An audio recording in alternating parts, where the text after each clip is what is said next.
Okay, hi everyone. I can't believe it's Friday afternoon already. The last couple of days have just flown by. And I'm so sorry I could not be with you all this week, but I am very thankful to be able to present my research project through Zoom at this time. So I'm just going to jump right in. This study was inspired by my brother-in-law, Louis Capozzi, who had Lou Gehrig's disease and passed away this past summer. As he battled with this incredibly debilitating illness, Louis did not just endure his final days, he embraced them with a profound sense of joy that he freely shared with all of those around him. His ability to do so left me wondering, what made this possible? Was there something really unique about him? Did he hold some type of deeper truth or a hidden wisdom?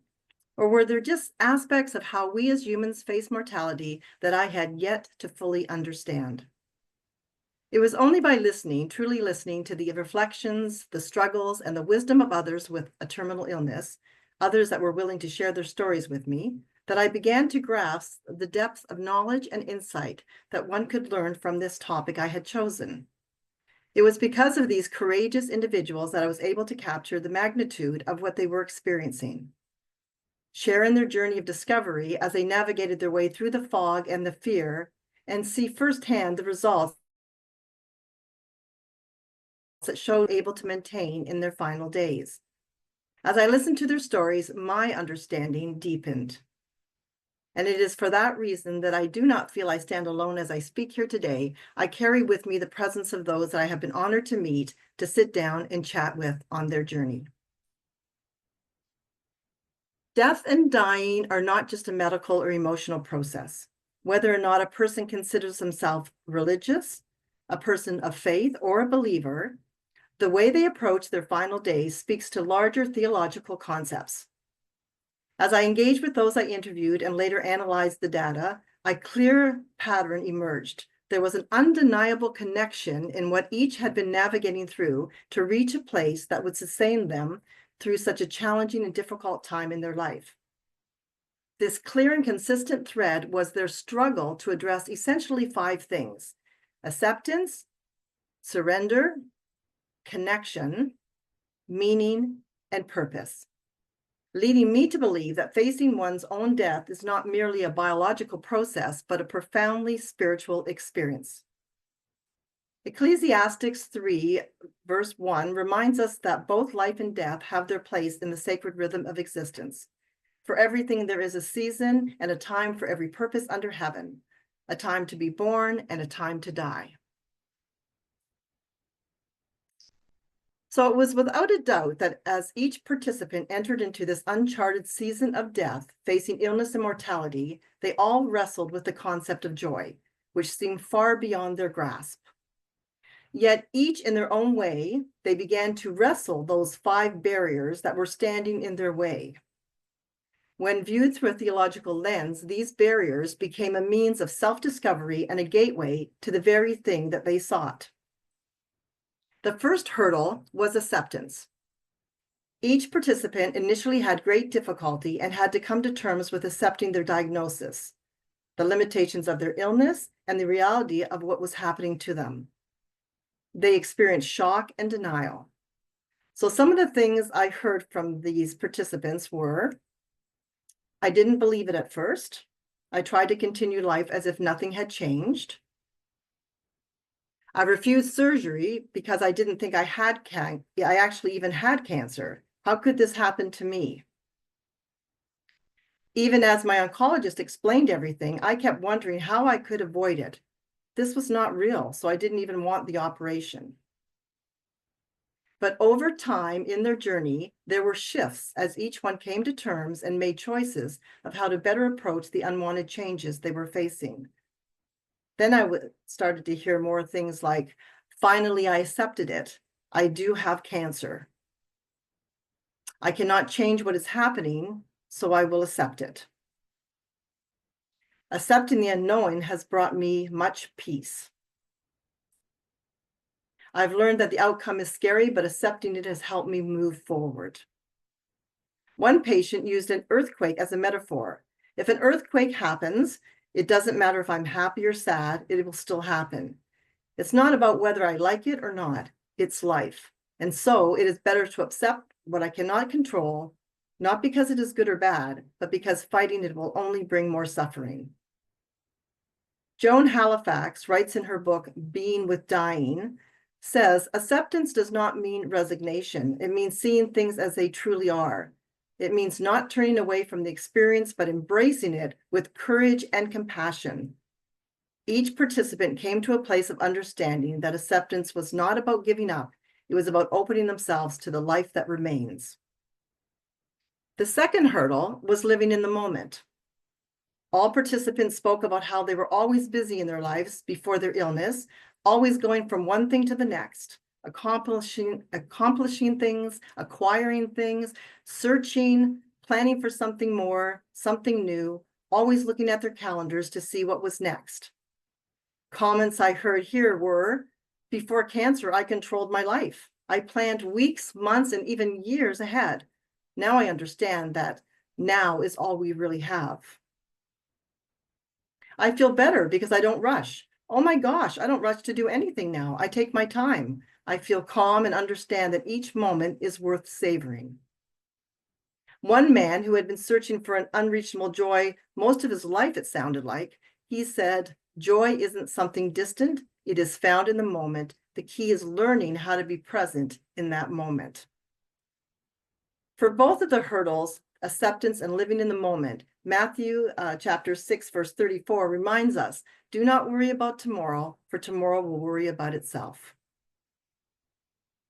Hurdle number 3 has 2 parts, connection and legacy. Many theologians like Dietrich Bonhoeffer and Karl Rahner emphasize that joy is inherently relational, and the Bible echoes this truth. A friend loves at all times, and a brother is born for adversity. Proverbs 17:17. Caroline Ellis, author of Conversations with My Dying Sister, highlights how connection sustains emotional resilience as she reflects on her personal experience with her own sister. In our conversation, she said, we shifted from planning for death to focusing on living within life's final chapters. Shared laughter, memories, and simple presence became our greatest sources of joy. Much the same, my participants also found that their relationships anchored them, which was shown in comments like, it's really interesting how much being with people is so important. When you're alone, you can go into darkness, but if you even just phone somebody, it brings the light. My husband gave me a card that said, ask for a hug if you need one. So when I'm really frightened, that's what I do, and it always helps. One man who doesn't have support in his life found that making a new friend fought the great despair that he was feeling. And he said to me, you know, mostly I'm stuck in this basement. I'm trapped down here almost every day except for doctor's appointments. I'm hooked to an oxygen tank. And let me tell you, it sucks. I just started meeting with a new friend, though, from the hospital, and we'll be getting together this weekend again. If I'm able, we usually try to go out for coffee or just for a ride in his truck, and we laugh and we talk and we just be. It's so nice to actually be with somebody and have new conversations. That really touched me because this particular person has a lot of regrets and a lot of trials and fears going on in his life, but he reached out and he was finding joy in his moments of companionship, moments he felt seen and heard, and he was feeling connected. Another described connection not through people, but through nature and the universe and God. That was his relational anchor. So connection is essential, but it takes many forms, whether through family, friendships, community, faith, spirituality. It remains a sustaining force, a great sense of joy, even in the face of death. Legacy, leaving something behind. Christina Robb Dover, author of Spiritual Morphine, reminds us that spirituality transforms the ordinary. Small acts, teaching, sharing wisdom, passing on traditions become sacred ways of sharing a legacy. One participant told me about how she tutored her granddaughter in math, and then one day the little girl looked up at her and said, Nana, in your honor, I'm going to learn all of my times tables.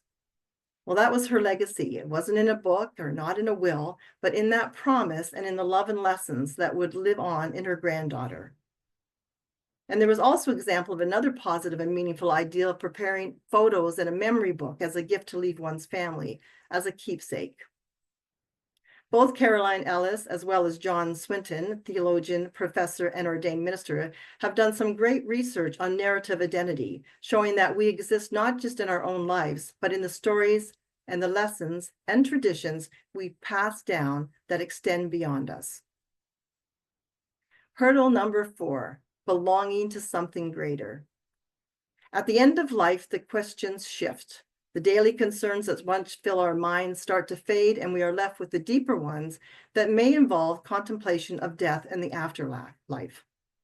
We start to reach beyond ourselves in search of something greater than our own existence, God or a higher power.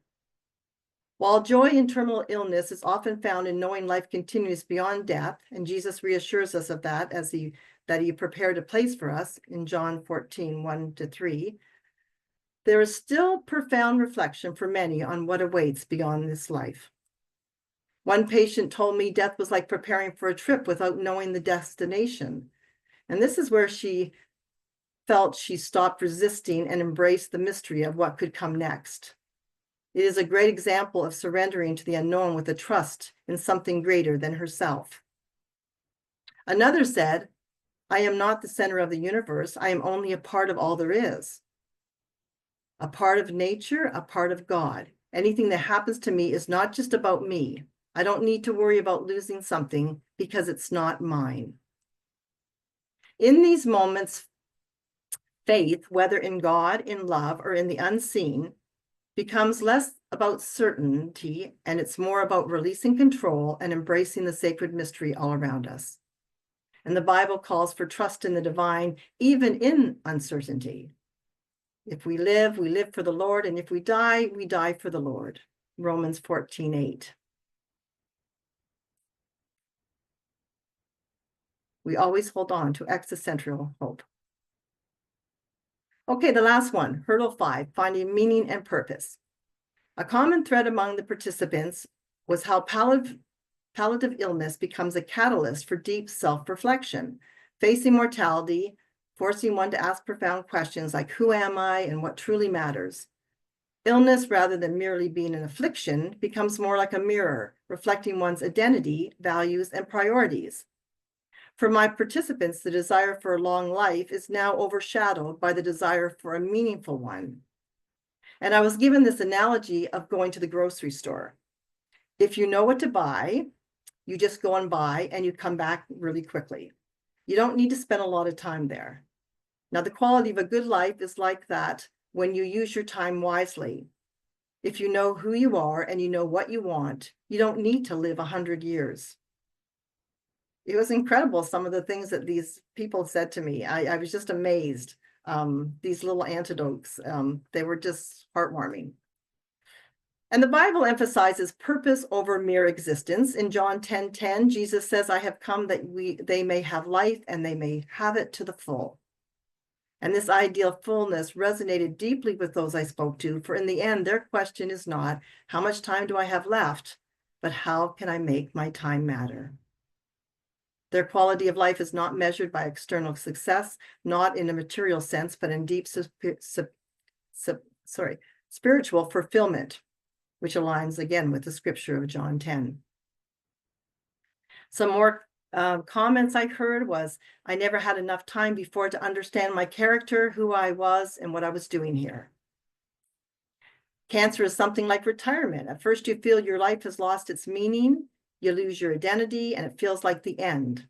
But just like retirement, a lot of people have a new plan and find something else to do.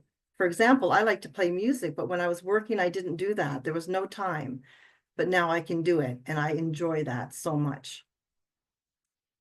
Florin Christian Christa, her research from the land and shadow of death on palliative care highlights that even children facing terminal illness demonstrate remarkable resilience and joy, often through faith, play, and human connection, with chaplains that provide more than just comfort. They actually offer a framework of hope and meaning for end-of-life patients.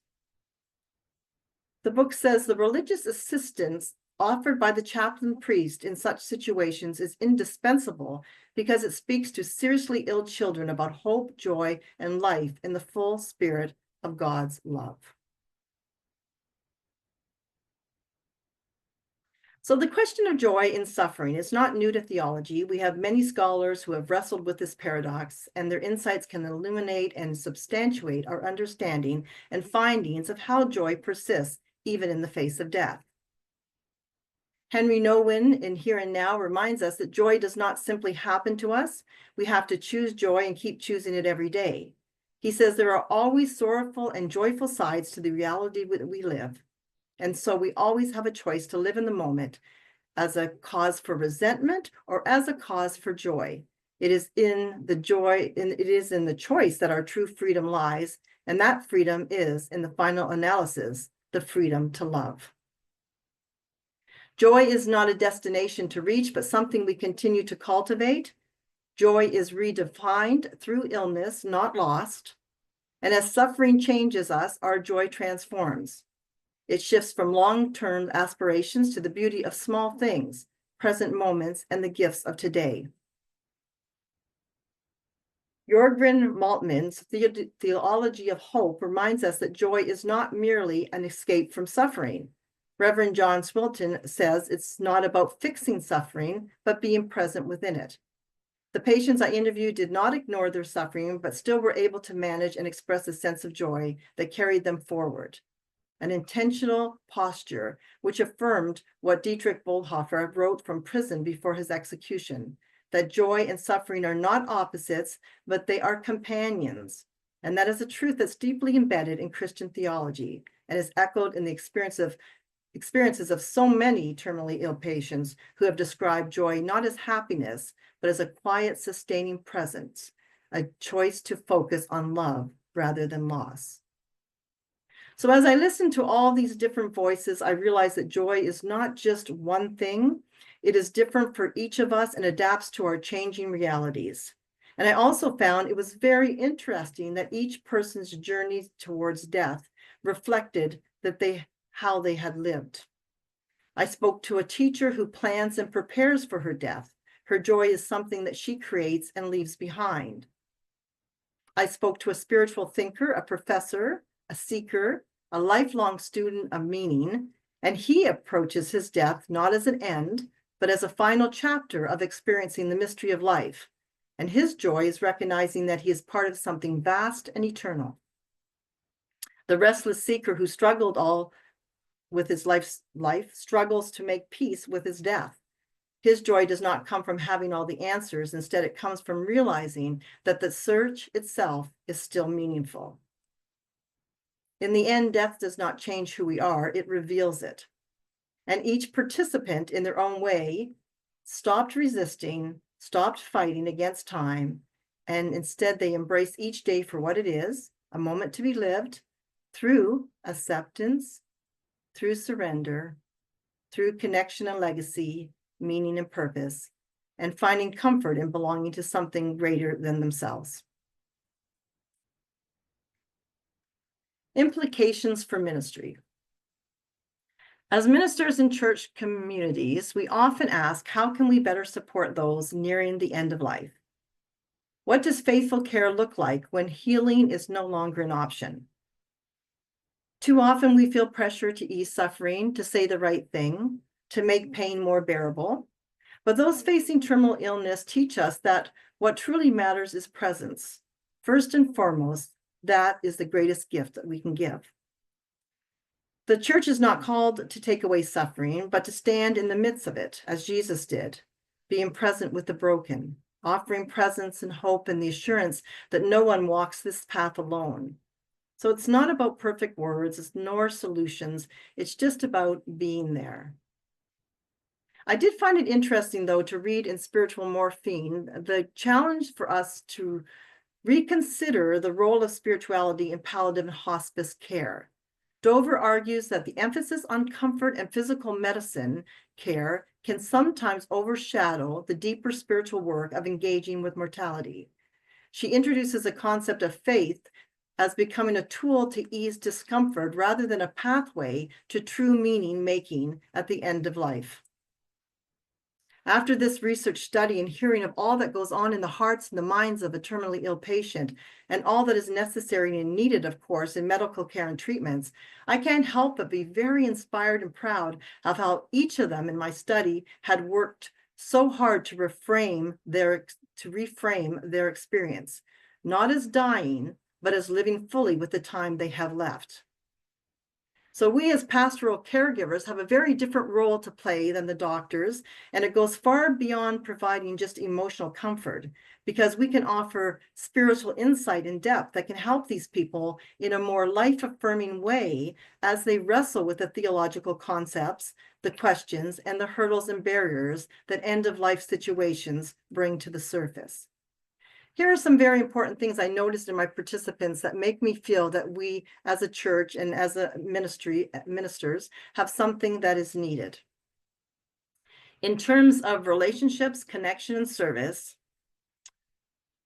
the participants found deep meaning in staying connected to others and contributing somehow to the benefit of others.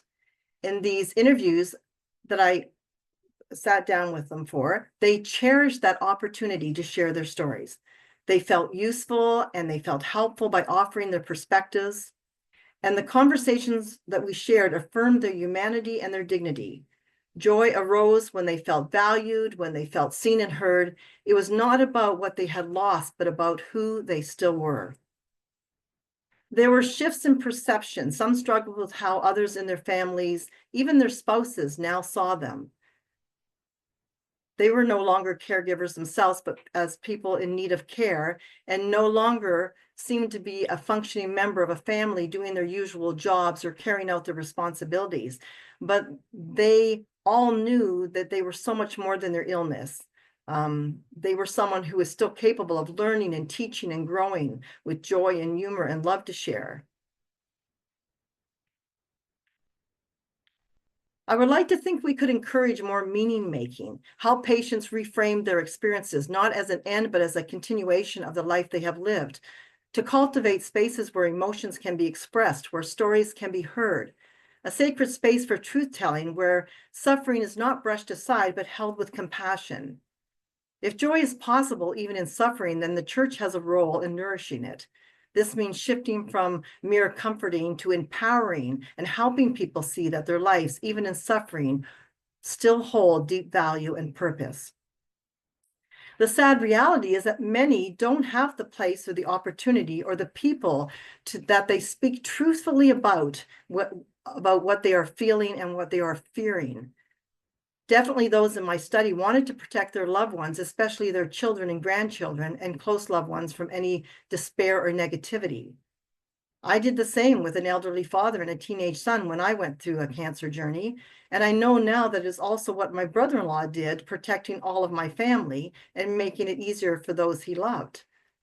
I know how valuable it was for my participants to sit down with me and talk about the struggles and effort that they had put into being able to function well and do the things that they need to do. It was very healing, I'm sure, to show emotion and bare their souls of things that were troubling or weighing heavily on them. Each said that meeting with me brought them joy, and I felt that joy, and I was inspired and so uplifted beyond words at what they had to face each day. Also, it was about faith and doubt. Some of these people are still seeking faith and they're struggling to feel fully connected to it. Faith and doubt often go together, and as a church, we recognize that faith is not always immediate or unwavering. It's a journey, and sometimes it's marked by a lot of uncertainty. So what we can offer is a space of belonging where questions are welcomed and doubts are honored, and faith has the room to take root and grow in its own time. And lastly, if the way we live shapes the way we die, then perhaps one of the most important roles of the church is not just to comfort the dying, but to help the living live good lives. Christian tradition often speaks of joy as something to be found in eternal life, but this research affirms something just as powerful. Joy is possible here and now, even in suffering, and this calls for a theology that embraces the fullness of life including its struggles, as sacred and meaningful, and supports the capacity to live as such, even in our final days. So here's my conclusion. Coping with the terminal diagnosis is not just about facing death, it is about learning how to live. The individuals I spoke to are not simply accepting their fate, they are transforming their final days into something wonderful. Each one is navigating the unknown with courage, seeking joy in ways that reflect who they are. Each patient embodies a deep appreciation for life, illustrating the role of gratitude in suffering, echoing themes of thankfulness found in scriptures that ask us to give thanks in all circumstances. Each of these people stopped resisting, they stopped fighting against time, and they embraced each day for what it is, a moment to be lived, not controlled, a moment to be fully present. And this is the wisdom of the dying, but it is a lesson for all of us. Through their stories, I realized that there's no single right way to face death. Each journey is as unique as the life that precedes it. And for some, the path may seem lighter, for others more daunting. But I no longer believe that the ability to meet the end with joy is simply a gift that some possess while others do not. It is not a matter of luck or faith. Rather, beneath the surface, whether seen by others around them or carried quietly within, there is often a profound journey of soul searching, deep reflection, and intentional choice that shapes how we embrace our final days. This study is about more than just understanding joy, it's about witnessing the fruit of it in people's life. Joy is not always instant or effortless. It is sometimes a labor of love, of resilience, of faith. It is something that is nourished through hardship and hope alike. And by listening to these stories, we see joy not as an escape from suffering, but as something that grows in the midst of it. I can't help but thinking about Louis, my brother-in-law again, who even in the face of death refused to waste time on worry or despair, fear or regret. Instead, he poured himself into creating moments of joy for himself and those around him. Now, after hearing others share their stories, I understand something deeper about what Louis had accomplished. The people I was blessed to work with for this study showed me that joy at the end of life is not just an emotion, it's an offering, it's a practice, it's a gift from the heart. And my hope is that many others can discover how joy can be awakened even in life's most difficult seasons. If the greatest wisdom about living comes from those who are dying, then perhaps if we wish to die in joy, we can start by planting seeds now, because we cannot always choose how much time we have, but we can choose how we spend it. May the God of hope fill you with all joy and peace as you trust in him. All glory be to God. Amen.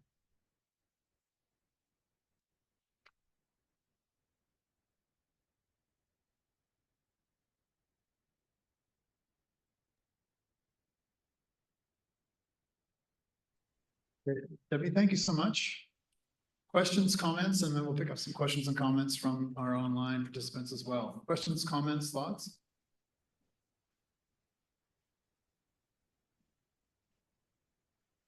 Rob.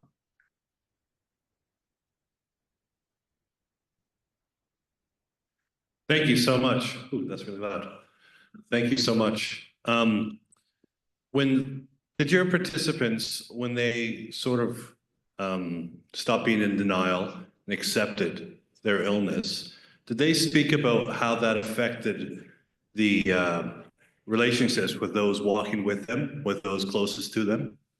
So once they've accepted, their illness, how has that affected those relationships?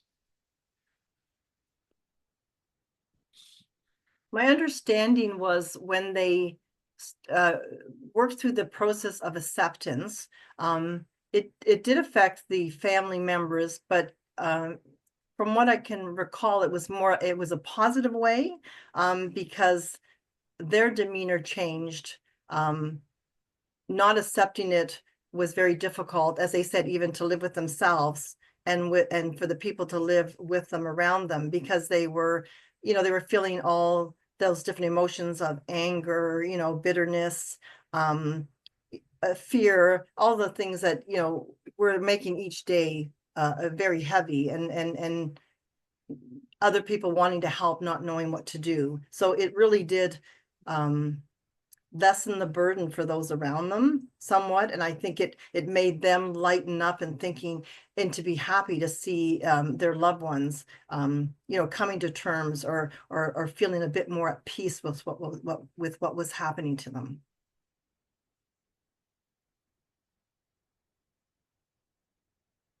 Yeah. Thank you, Debbie. I'm curious as to what were the denominations of the people you were speaking to, or did they have one? I ended up going with my participants. None of them were full Christians or from any denomination as a regular presence in their life. One of them was totally against anything to do with God and the belief of God being there because his life had been so traumatic. Yet he kept the topic, as we talked even after the interview questions and as we spoke more after, and even after the recording was off, asking always, he was always coming back to that and always asking a little bit about that and, wondering, what the presence of God was and why he had not felt it. And he was a real seeker, and it was real. We had some incredible conversations about that. The other ones, there was ones that seemed to believe in God, believed in the one of them did definitely have the higher power and believed in more of a spiritual type of a belief. So they were people that I thought at first, I thought, oh yeah, I wasn't quite sure, with the fact that they weren't church going people and people that I'm used to, accustomed to sitting down with more, but they were amazing because the topic of God kept coming up and the topic of faith kept coming up, and they were just so eager to hear or had questions and wanted to be more enlightened and are thinking of all these things in these days, which I'm sure is perfectly normal, questioning and actually, and they're going to, these ones, especially these ones, the ones that I visited belonged to a Hill Hospice in York Region, but they were at home at this particular time. They're staying at home and they're not yet going into the hospice because they only in this area, and because of the demand, only can usually take them in for the last 7 days or 7 to 10 days.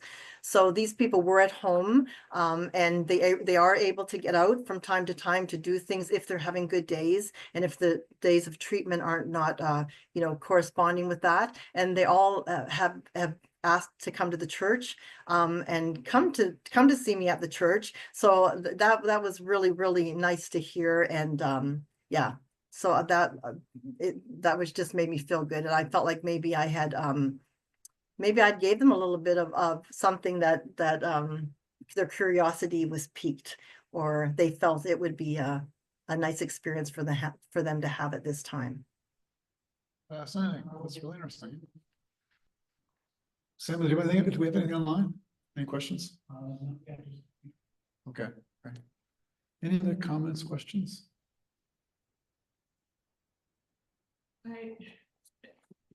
Yeah. Debbie, you referenced several times that the church needed to do better than just comfort people, right? And you explained what the needs are. And I'm curious, what is your experience of the church comforting? Like, what are you saying is not enough? Could you illustrate that a bit? Can you, the last couple of things, the last thing you said, can you just repeat that? It just went kind of. Could you illustrate a bit the kind of comfort that you feel the church needs to do better than? Like the kind of comfort that is not enough, in your opinion? Referenced several times that church needed to do better than comforting people. And I did feel, I felt I might have been a bit harsh there too. Like I do felt sometimes when I was writing that, or even as maybe perhaps even more so as I was reading it, it wasn't really, I didn't mean it to be to be too harsh in that judgment. I think a lot of the things I said we even are already doing and we do well, and but I think it depending on perhaps the people of the church or even the people that you're dealing with. I feel that in my surroundings, or maybe say in the ministry that I've been in or something, the people, if we talk about people, we just like, you know, people are a little bit uncomfortable with you know, palliative care and death. And I feel sometimes it is all about like comfort or being placating or like, you know, like just, you know, oh, you know, because we're compassionate, we're caring people. That's what we do. Comfort is so important for people, and how we can provide that. But I just think sometimes we don't give people who are going through something that is so dark and maybe, you know, it's sad to hear about and it's hard to hear about, the chance to be able to really speak about it, and to be able to voice their grief along with their joy. You know, not just, you know, there's always a how are you? Oh, I'm doing really well. You know, to get kind of below that surface and go to something a little bit deeper where people can feel comfortable and can even, like, as I sat in the interview, that was a whole different dynamic in a lot of ways. It's kind of that where people, they felt completely trusting and they felt completely open in that situation to talk. And it would be nice if more people, even in the church, even, you know, together or in our pastoral care, try to just go a little bit deeper than what we do and not so much surface. I'm sorry, I don't know if that answers your question, or maybe is there an, She's nodding, yes, she's nodding. okay, approval, sorry, yes. okay, Yeah. thanks. No, I think the audience here was nodding in agreement too, yeah. Go a little deeper, yeah. Be a little more assertive. Any other questions or comments? Just kind of building on that, I mean, Pam in her presentation and Angela in her presentation, we're looking at people who are dealing with some really difficult circumstances, and you're people dealing with terminal illness. Consistently, a theme came out about the importance of making connection, of being with, of going to, right? And you just anecdotally, Debbie, talked about how people kind of brightened up you as a researcher, not as a pastor, but as a researcher going in and engaging people. And that seemed to animate their stories. So is there something about that reality? And again, you reference it, it's about legacy, something about the importance of telling story for the people who are terminally ill. And if we don't spend time with them, those stories go untold. So you as a researcher, pastor, are able to do that. Was there something, how did you experience that for yourself as these people really just opened up to you because you were curious? Yeah, I just loved it. I just loved every moment of it. I just tell you, I was a little bit, you know, thinking, though as ministers, we know we sit by bedsides and, you know, we're in those positions, but these were people, you know, they weren't in my congregation. They weren't people that, you know, I may have been accustomed to. And I thought it was going to be, you know, very, maybe, no, I wouldn't say awkward, heavy, maybe, and I wasn't quite sure what to expect. From the moment I sat down with each of them, it was, gosh, it was like meeting a new friend. Like that's how they were. Like, and I feel endeared to these people, and they have asked, you know, that I will visit again, or that I can, you know, and I hope to. I think I will. I think I will see these people again. I think I will. You know, from time, you know, they have my phone number. I said they could call me or whatever, and they have called me. I just felt amazingly how forthcoming they were. And they were so forthcoming, without blinking an eye. And I'm sorry, but I'm not sure what the question was again. Sorry, I kind of went off on my own little thing here. But No, you did a good job. We're just talking about how important curiosity is in Yeah. the legacy of helping Oh. people tell their stories. right, That's what you it get to was, do. yeah, it was so important for them to be able and to have that. They knew they were helping. They wanted to be a part of this study, and they said, you know, it was joy for them to sit there and to be of use, to be, you know, said they were thinking of being useful. That was on their mind, and that how somehow this may help some other people, and they wanted their story to be told. And I think it's kind of neat too, because when I went in with the questions, a lot of times, maybe even to do with the last question too, a lot of times maybe when we go in as ministers, yes, and we are there in that ministerial presence, but to actually ask some difficult questions or ask questions to open up and to lead, it's not, I guess all of us have different styles of pastoral care and what we might do, but I that's kind of prompted me more to be more, as I said, assertive in the in how I talk to people, or and being able to ask questions with the disclaimer that, if they're not comfortable answering a question, by all means, they don't have to answer it or something. I mean, it's not like an interview, but it would be nice to be more. I would love to do that more. I would love to do that more. I just found that they were so receptive, and it was just a wonderful, positive experience. We're close to time. I just want to end with and you can comment on what I'm about to say, but one of the things for everyone that's involved with this project, all participants for the entire history of grad projects have to go through the Research Ethics Board. We have 5 people, we have lawyers and ethicists on the committee. They keep an arm's distance from an AST. And so all of these applications had to go through, had to be vetted and tuned to meet the criteria that we have, which is consistent with all the research centers across the country. In other words, the template we use is used at all universities throughout, I think pretty well throughout North America. So Debbie went through this process, got the green light from us, but then you had all kinds of traffic when you try to have access to patients, right? Like, it was really incredible. So I had to write a letter to the center, signed an AST letterhead explaining this process and saying that she's been approved by our REB, but that wasn't good enough, right? They came back and said, well, okay, we want to actually see, we want all the people who are on your REB to have signed off on the document, which was impossible to do. So Dr. Favor, because it would have meant Dr. Favor would have had to go, she's our chair, she's our coordinator here. She's not on the committee, she oversees it, would have had to go to all the participants or all the REB people and ask them to sign a document, the dissent that we might get approval or not, right, Debbie? I know, it was crazy. In the end, Dr. Favor and I put our feet down and said, no. Yeah. Dr. Favor wrote a letter, I wrote a letter, that's gonna have to do, right? Yeah. And you still had to kind of work around it, but look how lively those conversations were. I know, it was incredible. And yeah, I didn't realize until I went in with being, patients and stuff. It was so much more difficult than I thought it was. I was getting really worried for a while, thinking, oh my gosh, I'm not going to get anybody to interview.